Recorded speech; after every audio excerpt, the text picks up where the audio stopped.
whatever we can do. Let's see. I'll try and place it against something. All right.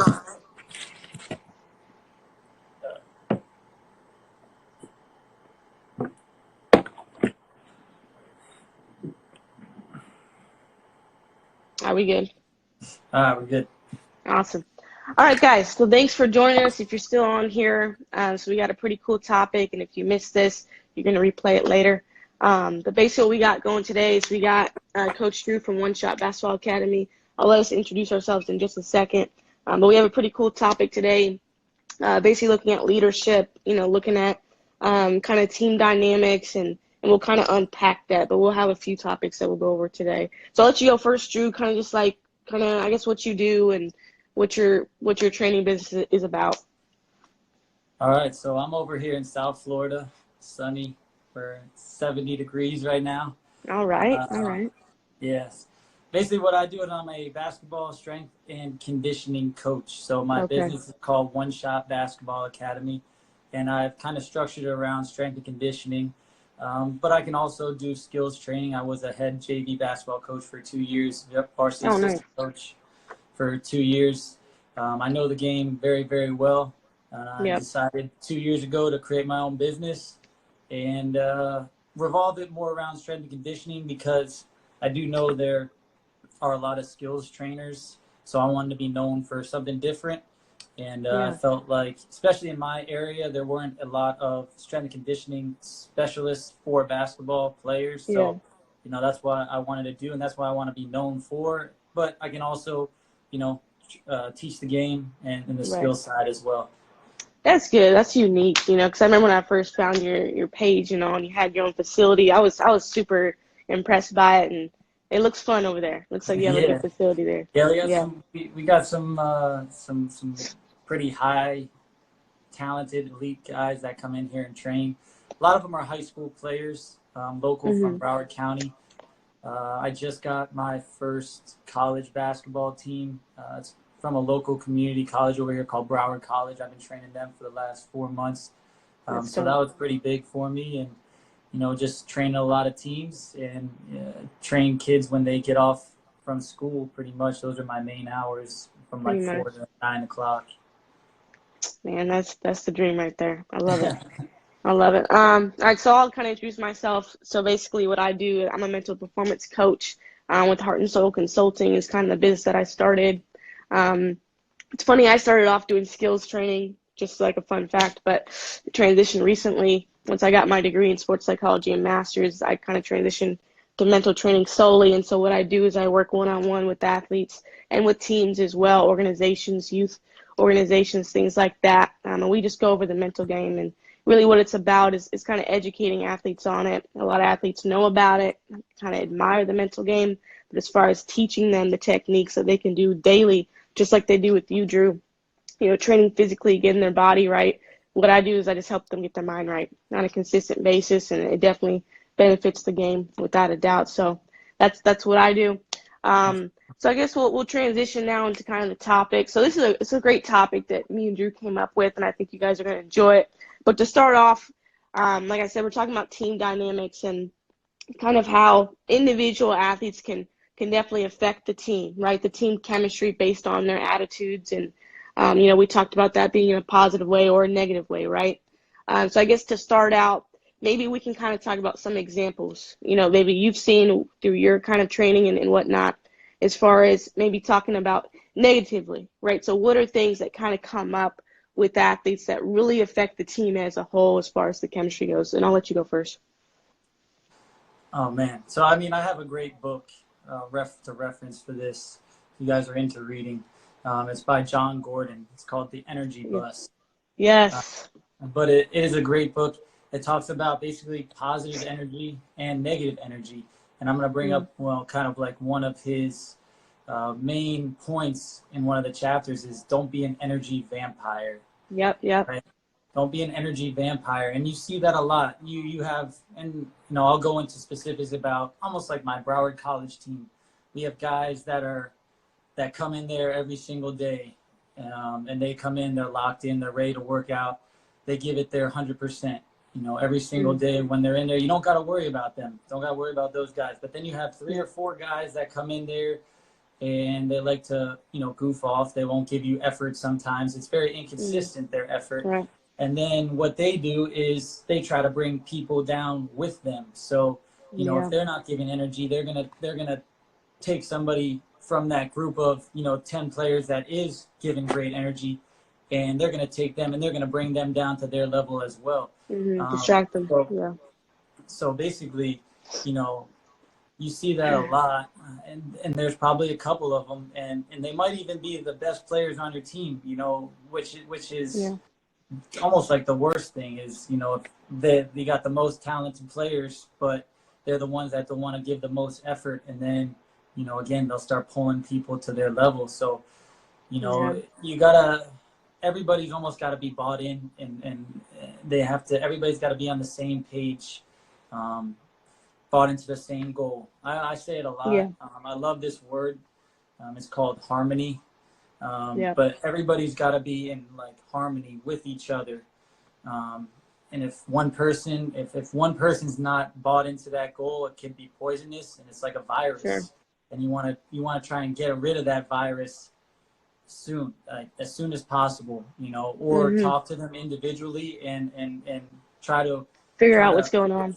Yeah, exactly. Understand what's going on in their brain. I mean, this with coaching. Everybody's got to be coached differently. They're not. Nobody's the same player, and nobody reacts the same to coaching. So you got to understand how they coach. That's the psychological part of that too, is understanding how they react to certain coaching.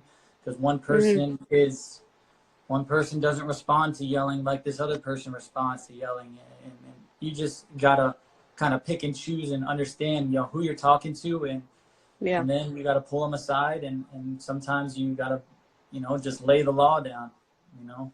No, without a doubt. I mean, I think one thing that I kind of think about is playing time too.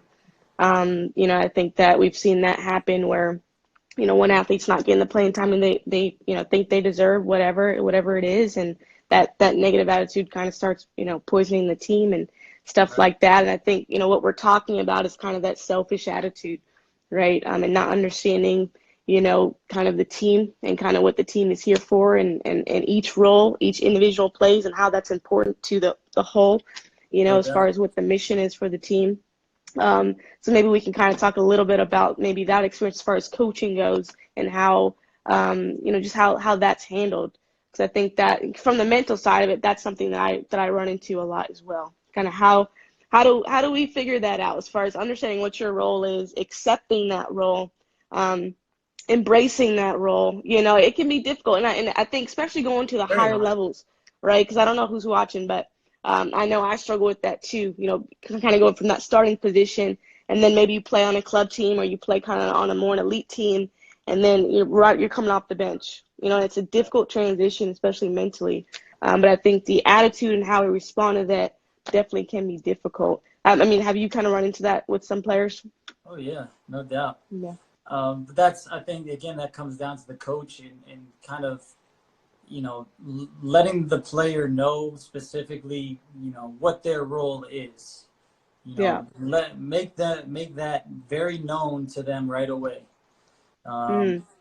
So they can understand, hey, maybe you see a lot of kids transferring nowadays in high school basketball. It's like you see these kids transfer all the time, but just because you're transferring doesn't mean you're going to go right to that school and start right away. So the coach has to be transparent and kind of, let these kids know, hey, maybe you're going to be the sixth man on my team, but you're going to come in, you'll be the sixth man, and I want you to be the main scorer when you're out there.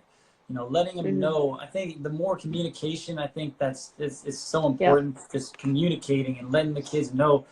If you're not communicating with your kids, then they're going to go out and they're going to have all these high expectations, and when they're not met, now they'll start questioning you, and they'll start questioning how you're coaching and all that, and that's when all these kids want to transfer, because hey, they're not getting the results and the playing time that they want. Yeah, and it's like you said, I think it's important for coaches to be upfront about it, right? If Right. that athlete, they come in to transfer, hey, you're not going to be on the starting five, or this is kind of the minutes you can expect. They can respect that, right, and kind of know what they're in for. Right. But I'll kind of add my 2 cents onto it that I kind of share with athletes is really understanding kind of your circle of control, right? Understanding that you can't control your coach and you can't control the amount of minutes they give you, right? But you can control kind of how you maximize those minutes, and kind of how you prepare for performance competition, all that kind of stuff. Understanding your role, like I mentioned. But if anybody's watching this and you're struggling with that, understand that there's only certain things you can control, right? It's your effort, it's your attitude, it's your own performance, and then lastly, it's how you respond to what's being given to you, right? And those are those minutes. And really just being prepared as possible so that when your name is called, right, you're focused, you're locked in, and you understand what's expected of you. And that, like we said, kind of goes with that open line of communication with the coach, what they're expecting. Definitely.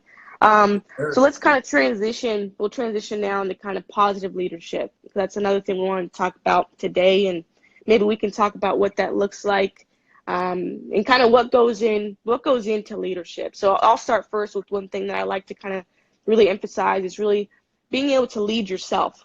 I don't know if you agree with that, Drew, but I think really with good positive leadership, you've definitely got to be able to lead yourself first and foremost. And that, you've probably seen that. It's really down to being able to be self-disciplined, right? And Right. being able to kind of, keep yourself accountable, so that those around you can kind of trust your ability to lead and kind of trust, basically following you in whatever you're doing, right? And I mean, you have your own business, right? I have my own business. It's self-discipline when you have your own business is like the max because you Oh, have to be yeah, self-disciplined every single day.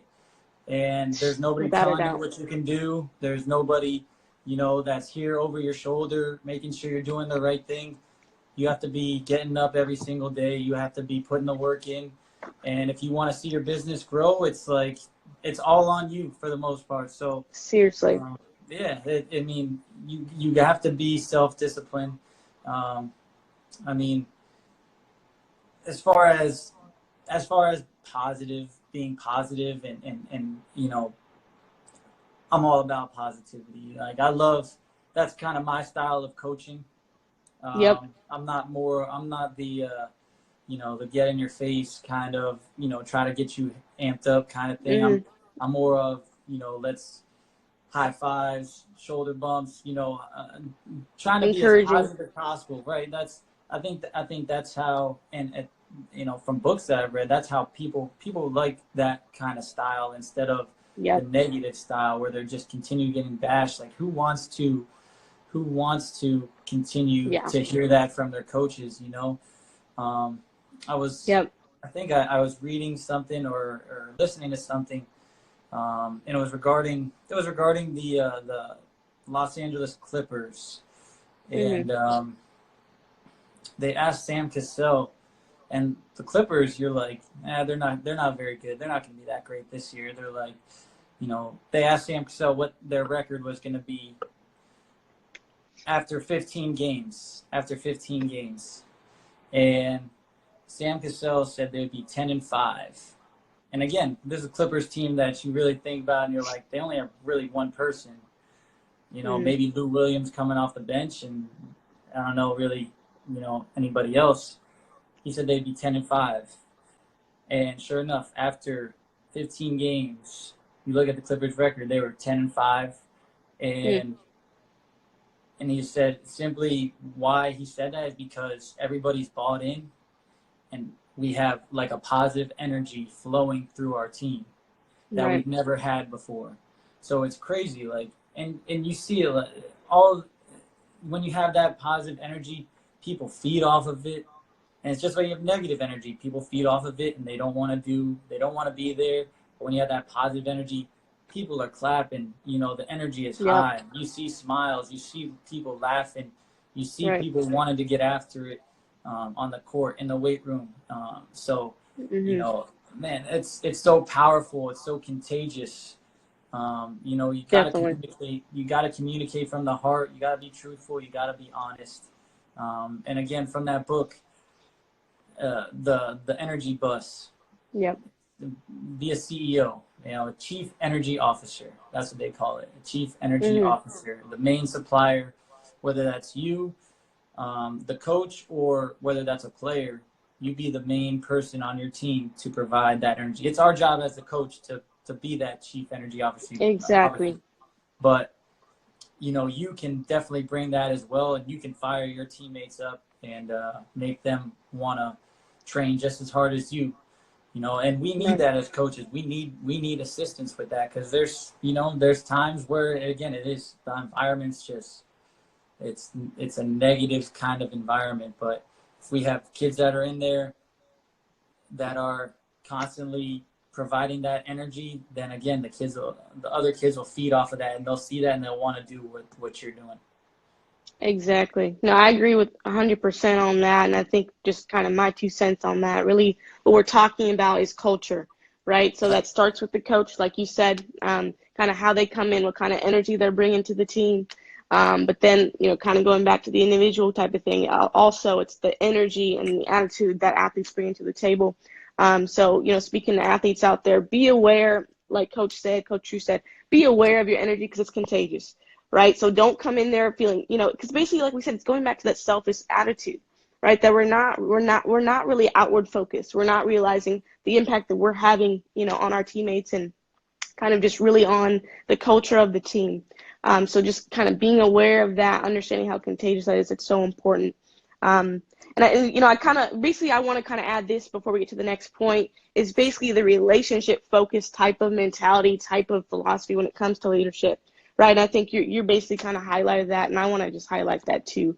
When it comes down to that positivity, being encouraging, this goes for coaches and for within the team, but teammate to teammate, being relationship focused is really what it's about. Getting to know your teammates, what motivates them, what makes them tick, right? What really gets them hyped up, kind of what their weaknesses are, their insecurities are, their fears even, right? That gets really vulnerable. I think the greatest teams, the greatest coaches, they're all about the relationship and being genuine with that. And I think it makes a huge impact. Would you agree with that? Definitely. It's like I try to set the environment to where kids want to be in the weight room and train. Like Yeah. I think the weight room kind of gets almost like a negative, vibe sometimes. Yeah, I And see they what you don't mean. they don't want to be in there. But if I can make it fun, if I can make it positive, if we're, Right. if they're enjoying what they do. I mean, kids, I guess they probably see it as negative because they get sore, right? They get sore. Yeah. It's like, I don't Yeah, want it's to be hard. here. Like after like 3 workouts, it's like, all right, I don't feel like doing this anymore. Like I'm just gonna be sore as heck tomorrow, But I Yeah. mean, if I can keep everything fresh, if I can, bring that energy, if if people are walking through my doors, and you hear them, I'm texting them and they're like, man, I can't wait to be in here tomorrow. I can't be in, then you're doing something right. And that's the Mhm. environment that I'm trying to, a lot of these kids have never trained before. Some of them have never worked out before. They don't know what to expect. So, again, I can't be that person that's going to, their coach is that person that's going to bash them, bash them sometimes. I don't want to be that person, because Right. then they're just going to hate the weight room even more. And then that just Yeah. kind The of, effort's not there. yeah, the effort's not going to be there. They're not going to be wanting to be in there. It's just, I got to be the person that's, let's have fun in here. Let's get our work in. All I'm asking for is some effort, and I'll teach you. I'm going to coach you through everything, but just give me effort. Mhm. That's really the only thing I ask for is when you come in there is Right. effort. That's it. Yeah, that's it. Definitely. I love that. Definitely. So I guess I have. Go ahead. Do you have something? Well, I mean, like, just a lot of, just I go to like a church, right? So I go to a church, and it's called Church by the Glades, it's a local church, Yep. and you know, I love going there just because of the energy that's in there. It's like you go Exactly. there, you're greeted by everybody. It's a great environment. Kind of like the worship's upbeat. It's very very it's very Encouraging. positive. Like when you're going in there, Yeah. you love hearing it, and you want to go back. And when I worked at this other performance facility, probably like 4 or 5 years ago, just what you learned there was invaluable. You learned a lot of great stuff, Mm-hmm. but when you went into work there, you just didn't enjoy it at all because the environment was just it was just negative all the time. You can tell people weren't they just didn't enjoy being there, and that Yeah. it affects you. It really does. It affects you, and it affects the performance that you want to put in. So I ended up leaving there just because I didn't Yeah. enjoy, I just didn't enjoy being there. I felt it was bringing me down, and I just didn't think I needed that place anymore. I felt like Yeah. there's just more to it. I can find a better spot, and better spot for myself. Yeah, I get you. And I think kind of what you remind me of is really, I think when it comes down to youth sport and, getting into high school and even college, I mean, I feel like fun goes out the window at some point, and I understand that when we get to higher levels of competition, fun kind of translates to something else, right? It's not, we're not on the playground anymore, but I think still enjoying the process and developing and fostering an environment and a culture where athletes truly enjoy being there and they, Right. the love for the game is still, you know what I'm saying? Because I Oh, think for that sure. that's kind of, I see that show up, and a lot of times, when I meet with athletes, that's the issue. I'm just not enjoying it anymore. Right. Right? It's just not as fun anymore. And there's a number of reasons for that. Sometimes it's the coach, sometimes it's their own perspective on things. Maybe it's the parent, Parents. right? Yeah. Because a lot of Yeah. things. But really, I think I just want to highlight that and just say that's an issue, I feel like. And I think coaches, trainers, we all have a responsibility to help athletes to really have a love for the game and realize the impact that we have with the atmosphere that we set for them. I just think that's so important. No, no doubt. No doubt. I'm all about having fun. I'm all about having fun. Yeah.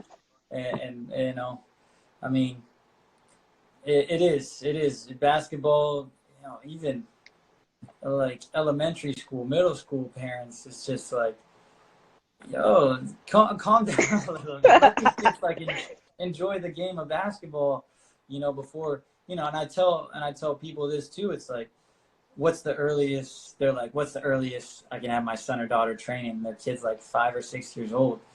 I'm Yep. like, you just need to let him play, like have Let them fun, be a kid. like yeah, Yeah. let him be a kid. Once I say like once he's like 9 or 10, something like that, then we can. I would say probably 10. Then we can start maybe teaching them like some speed or like a little bit of body weight, strength, mechanics. But Yeah. once you're in those 5, 6, 7, 8, it's all about learning the game and just developing Yeah. a fun to it. Like just A feel for it. don't make it a profession so fast. It doesn't Yeah. need to. Enjoy other sports as well. Get in other sports. Learn footwork and learn different things from all these other sports because that'll only contribute Yeah. years to basketball too.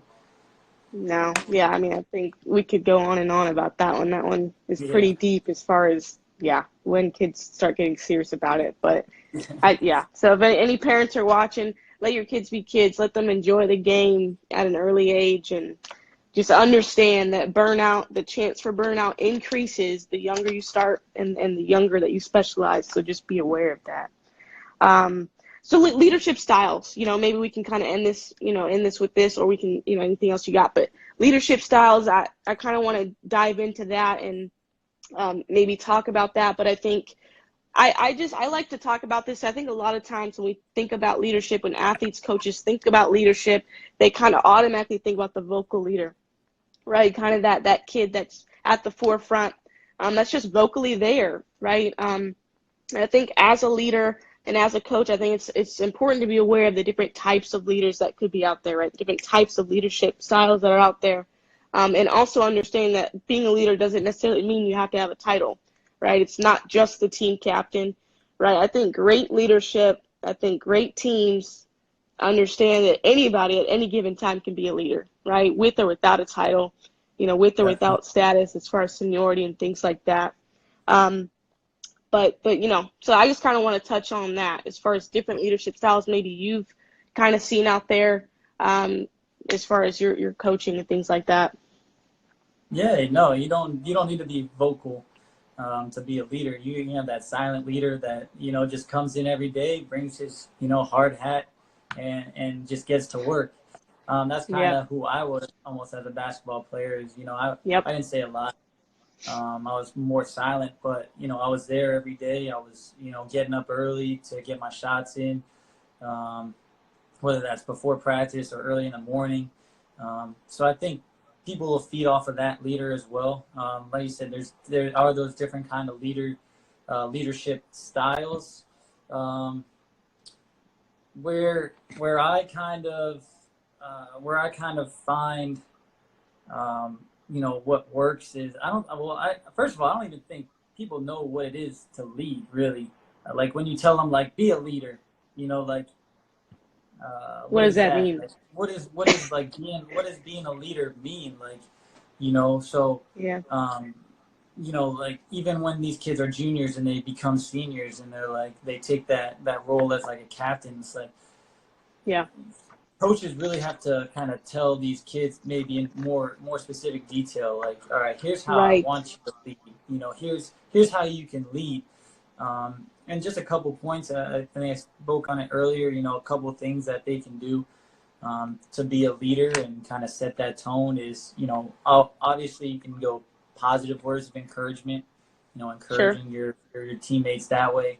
Um, Handshakes, developing handshakes for your guys. Right.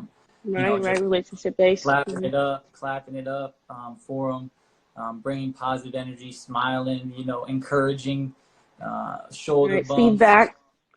Yeah, Mhm. shoulder bumps. All this stuff is essential. For again the culture of the team and for you to be almost established as that captain, per se. So I think those are a couple of different ways that Yeah. kids, they are learning, what does my coach mean specifically when he says to be a leader? Lead when you're on the bench, when you get pulled out of the game. Exactly. Like don't hang your head. Like Mhm. be just as enthusiastic about your teammate when you get pulled from the game and put on the bench. Right. Be just as enthusiastic as they are, when they're on the bench. So different Yep. again, different kind of ways you can incorporate some leadership into your team right there. I think that'll definitely help, definitely spark your team there. Definitely. I think what we're talking about is body language. A lot of it is body language, right? Yeah. And again, this big theme we're talking about is energy, right? And how do Right. we display that? How do we develop that? So, like you said, playing off the bench, getting pulled, whatever, it's how you respond when that happens, right? Is it about you, right? Or is it Right. about the team and what we're trying to get after? Um, Right. and also, other ways I think kind of talking about what leadership is, just like Drew said. If you don't know what that means when your coach says that, ask them, right? What does it mean for them? What are they expecting of you? Because I think a lot of times where issues happen within the team and the team chemistry is we have a leader who is more, you know, if you will, a dictator in a way, right? They're not really a leader, but it's kind of their way or the highway, or it's kind of they're just really, you know what I'm trying to say? It's kind of that Right. negative energy type of leader where it's no relationship there. It's just kind of just what I Right. say goes, and this is what we're doing. They get very frustrated when things don't go their way or things aren't clicking. And I see that happen within teams, and I experienced that as an athlete too, of just struggling with that, of having a team captain or having a senior on the team where it's more of a selfish type of approach that they have, and it's not positive leader. So Right. just understanding that difference too, especially for coaches to be able to kind of handle that it's got And to you come brought from a up a great positive word. place. You brought up a great word is relationships. I think Yeah, leadership is all about building a relationship and building a relationship of trust. If these guys if they believe in you and they trust you, then they're gonna follow you. They'll follow exactly, you. So I think exactly. build that relationship with every one of these kids, and build a relationship with these teammates. So they trust you and they believe what you're gonna say to them, and that you're gonna have their back when you're on the floor or when you're off the floor. Mhm. Yeah, I think one last thing I'll add is kind of being a humble leader, right? So I think people admire leaders that are authentic, right? That they're real, right? When they make mistakes, when they fall short, they're the first to, apologize for that. They're the first to kind of be upfront about that. And I think that increases the trust that athletes, teammates have for one another, and also from a coaching standpoint too, right? I think authentic coaches, I mean, man, I'm going to trust that coach, right? I'm going to follow that coach and respect that coach, because I know that, when they mess up, they're okay admitting that, and it makes them human. So I think that's, really important for leaders as well, being authentic. For sure, no doubt, no Yeah. doubt. I definitely agree. Be genuine, be yourself when you're a Yep. coach. When you're coaching, don't try to be somebody else that you're not. Exactly. 100%. All right, Drew, I don't know if you have anything else to kind of add on that. I think we covered quite a bit for anybody watching. Anything else that comes to mind for you? No, I mean, just whether you're a coach, whether you're that, that team is the energy. Energy is essential. I think Yeah. that's the main part of this here is just the energy that you bring. It's gonna radiate, and if you bring positive energy, and that's gonna be contagious for your entire team, and vice versa. If you bring in that negative energy, Exactly. it can be poisonous. I mean, look just one example. This was pre Jimmy Butler trade. Like the Minnesota Timberwolves versus maybe like the Golden State Warriors. Who would you rather play for? Who would Yeah. you rather work for there? Would you rather play for the Jimmy Butler Minnesota Timberwolves team? Would you enjoy going to work and playing basketball on that team? Or would you rather be surrounded by like a team like the Golden State Warriors that's having fun every time they step foot on the floor? It just looks like, Oh, all that was right. a lot of fun to play for them, and Seriously. that's kind of how I kind of would relate it to. Yeah. No, that's a good point. I like that. Well, you know what, guys? I appreciate anybody and everybody that tuned in today. Hopefully you kind of walked away with something.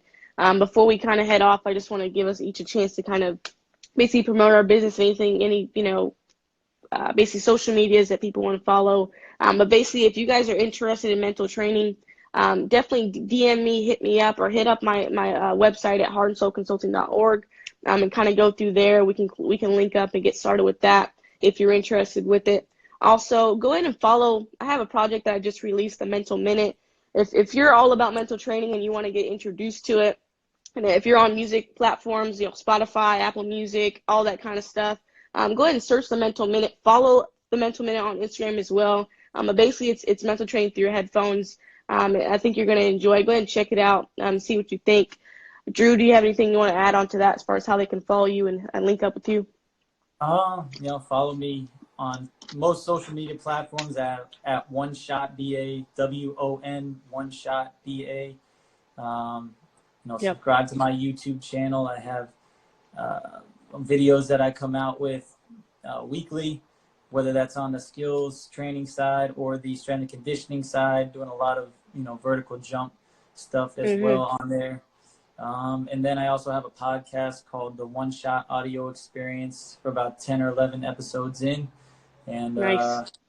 So again, we talk about a lot of the similar topics, very basketball related topics on there, like what it means, to, we talked about leadership, and how do you make first cuts on your, high school team, how do you make your varsity basketball team and stuff like that. So, we have a lot of good content on there, and, just continuing to continue to watch the Instagram here, because I'm going to be putting out some good stuff here pretty soon.